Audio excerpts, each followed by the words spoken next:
লরেন্সের মন্ত্রীপদ দিবই লাগে লরেন্সের পদ লাগিবই মন্ত্রীপদ লাগিবই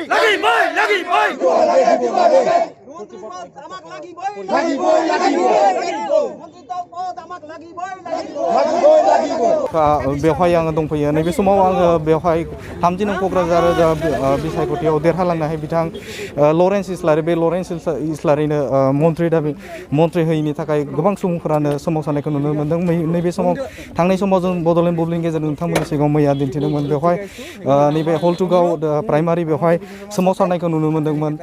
नैबे समाव क'क्राझारनिनो मोनसे जायगायाव दंफैयो बेवहाय आङो बिथांमोननिफ्राय सोंनो लुगैयो बिथांमोना माबायदि सोमावसारदों কি খবর দাদা মা বুঝুন আমার লরেন্স ইসলার স্যার বিপুল ভোটে জয়যুক্ত কৰিছোঁ আমাৰ ইয়াতে মন্ত্ৰীপদ পাব কাৰণে এইটো মানে অনুৰোধ জনালোঁ হেমন্ত বিশ্ব শৰ্মা ছাৰক ইয়াতে আমাৰ বিপুল ভোটে জয়যুক্ত কৰিছোঁ আৰু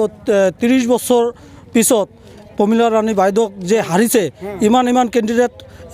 খেলাইছে কিন্তু কোনো ক্যান্ডিডেট হারবা পারা নাই আমার লরেন্স ইসলারি স্যার একদম পুরা বিপুল ভোটত যে হারাইছে এইটোই আমাদের বিরাট শক্তিশালী হয়েছে আর পরিবর্তনের কারণে এতিয়া যদি মন্ত্রীপদ না দেয়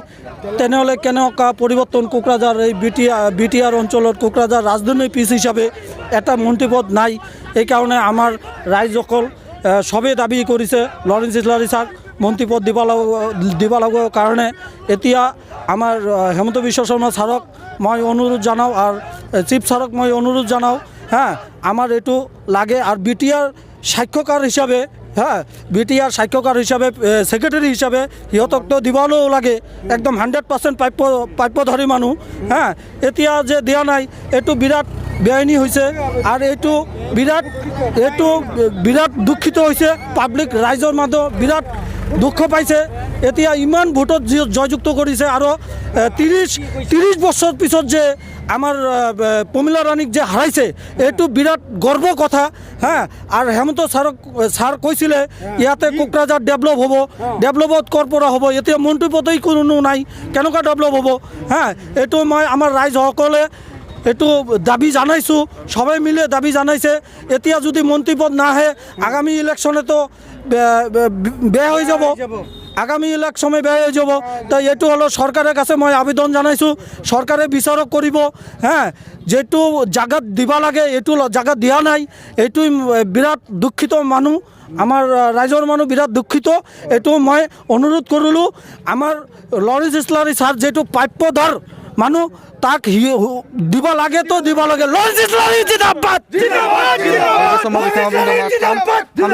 एमएलए जानाय बिथां प्रमिला रानी ब्रह्म फेजेनदों जायनि थाखाय लरेन्स इस्लारि बिथांमोननो जे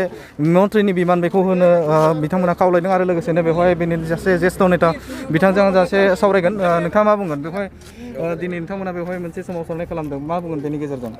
आं बेखौनो बुंनो सानो जोंनि बे क'क्राझार 30 नं इस्ट क'क्राझाराव जोङो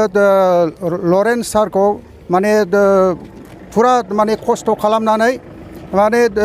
बिजेपिनि मदद लानानै जोङो मोजाङै मोजां माने बेखौ देरहालांहोदों आरो बे देरहालांनाया जोंनि थाखाय फुरा गौरबनि खोथा आरो बेल' नङा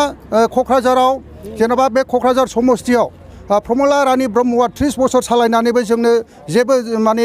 डेभेलपनि मोनसेबो माने खामानि देखायाखै बिनि थाखायनो जोंनि नैबे दानि देरहालांनाय लरेन्स इस्लारि सारखौ जोंनि एरियाखौ जाहाथे डेभेलप खालामना होयो बिनि थाखायनो जोङो बेखौ माने मिनिस्टार पदआव केबिनेट मिनिस्टार पदआव होनांगौ होननानै जोङो हेमন্ত বিশ্ব शर्मा सारखौ अनुरोध खालामो बेखौनो बुंना आङो बेखौनो बड'लेण्ड बुब्लिनिफ्राय रिक्वेस्ट बा सार सीएम को आङो एसे अनुरोध जानायो जाहाथे लरेन्स इस्लारि सारखौ जेरैखिया मोनसे केबिनेट मन्थ्रियाव होनो हायो बा माबा मोनसे पर्याय स्टेट मन्थ्रिफोराव होनो हानायनि थाखाय आं दाबि जनायो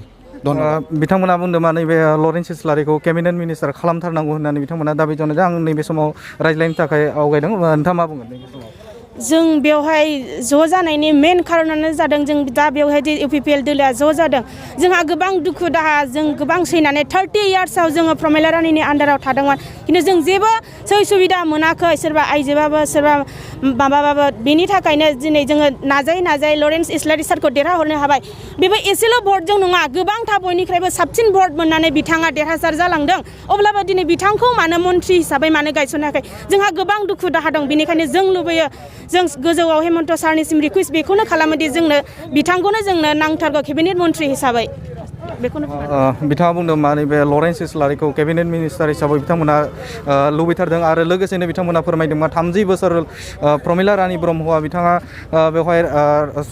राजत्व खालामबाय नाथाय बिथाङा जेबो नैबे ओनसोलनि बा क'क्राझारनि थाखाय जेबो खामानि मावाखै होननानै बिथांमोना बुंदों नैबे समाव बड'लेण्ड मुभमेन्टनि गेजेरजों बिथांमोननि सिगाङाव फोरमायबाय